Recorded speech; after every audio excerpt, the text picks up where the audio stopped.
Hello student, welcome in online class of mathematics. हम लोग इसके पहले चर्चा कर चुके हैं कि बहुपद क्या होते हैं और बहुपद में चर और अचर क्या होता है, बहुपद की घात क्या होती है। उसी संबंध में यह प्रश्नावली दी गई है। इस एक्सरसाइज के जो क्वेश्चन दिए गए हैं इन्हीं बिंदुओं पर आधारित हैं। तो सबसे पहले एक बार आपको बताते हैं कि बहुपद क्या होते हैं। कोई भी अलजेब्रिक फंक्शन जो कि इस रूप में लिखा जा सकता है Px is equal to a0 x0 plus a1 x1 plus a2 x2 plus a3 x3 up to an xn। अगर इस तरह का कोई अलजेब्रिक फंक्शन है तो वही अलजेब्रिक फंक्शन कहलाता है बहुपद या पॉलिनोमियल।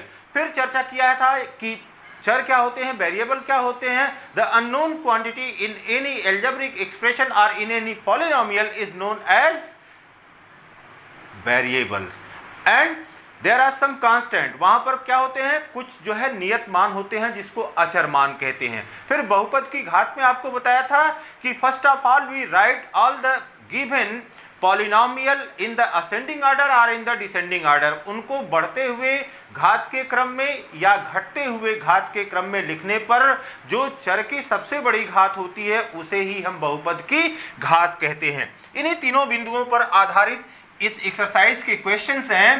पहला क्वेश्चन ये कह रहा है कि निम्नलिखित बहुपदों में कौन कौन एक चर में बहुपद हैं और कौन कौन से नहीं हैं, कारण सहित उत्तर दीजिए। अब देखिए ये पहला 4x square minus 3x plus 1।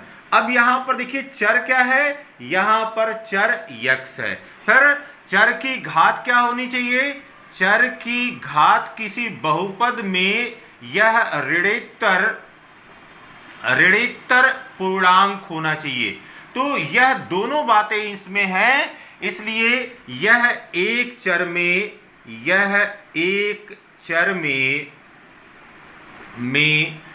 बहुपद है। यह एक चर में बहुपद है। फिर देखिए अब दूसरा इक्वेशन दिया गया है y स्क्वायर प्लस √2। यहां पर वेरिएबल क्या है, यहां पर वेरिएबल है y।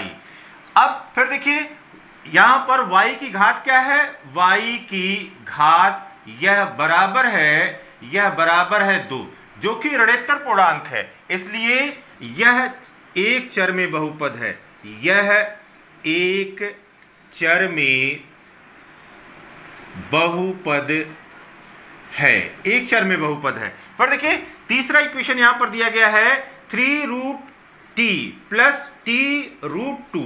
अब इसको लिख सकते हैं 3 इंटू t⁻² -1/2 प्लस t√2। अब यहां पर देखिए चर तो क्या है, चर यहां पर t है, लेकिन इसकी घात क्या है, इसकी घात है -1/2। तो यह बहुपद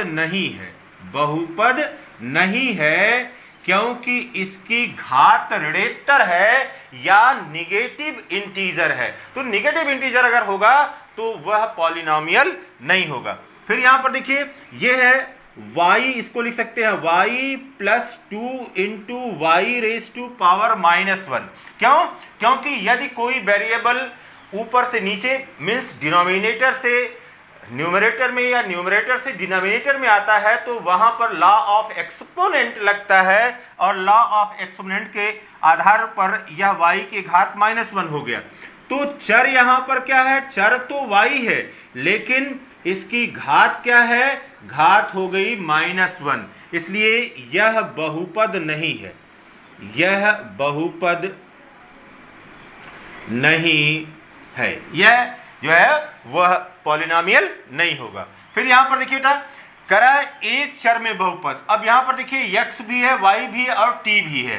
तो यहां पर चर क्या है, यहां पर चर है x भी है, y भी है और t है। तो एक चर नहीं है, एक चर नहीं है। अतः यह भी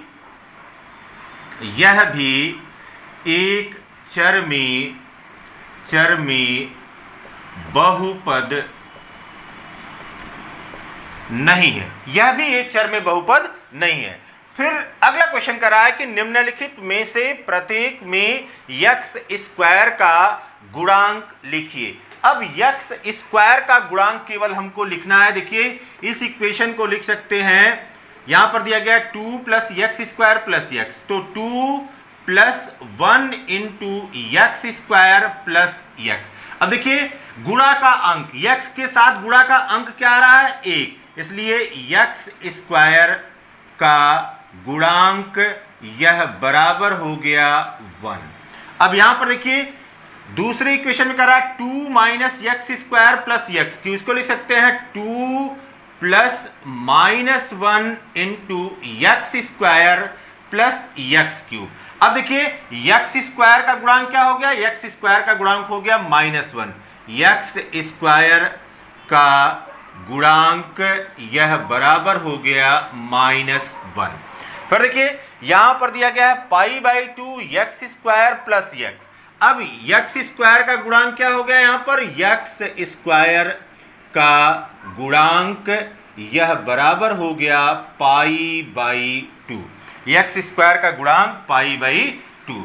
फिर देखिए बेटा यहां पर क्वेश्चन नंबर 2 का जो फोर्थ पार्ट है उसमें दिया गया है, क्वेश्चन नंबर 2 के फोर्थ पार्ट में यहां पर क्वेश्चन नंबर 2 का जो फोर्थ पार्ट है ये दिया गया है √2 इंटू यक्स -1। अब यहां पर यक्स स्क्वायर का गुणांक पूछ रहा है तो इसको फिर से रीराइट करेंगे, पुनः लिखेंगे यहां पर 0 into x square plus √2 into x -1। अब यहां पर देखिए इसलिए यक्स स्क्वायर का गुणांक यह बराबर हो गया 0।